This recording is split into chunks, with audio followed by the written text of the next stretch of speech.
Sunod naman namin pinuntahan itong floating market. So pagdating namin dito, binigyan kami ng aming welcome snacks, yung banana at coconut pudding. Sakto lang naman yung lasa ng coconut pudding, hindi ganun katamis. Actually medyo matabang nga siya for me. So andito na nga kami sa boat at along the way may mga makikita kayo nagtitinda ng samut-sari. May mga buko juice, coconut ice cream, beer, at iba pang coconut products. Andito na nga kami sa may floating market at binaba na kami dito.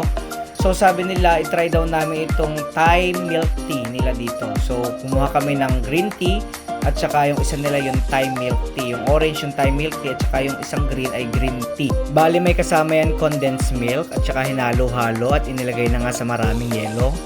At nilagyan pa ulit ng evaporated milk. So ayan, tinakpan na siya.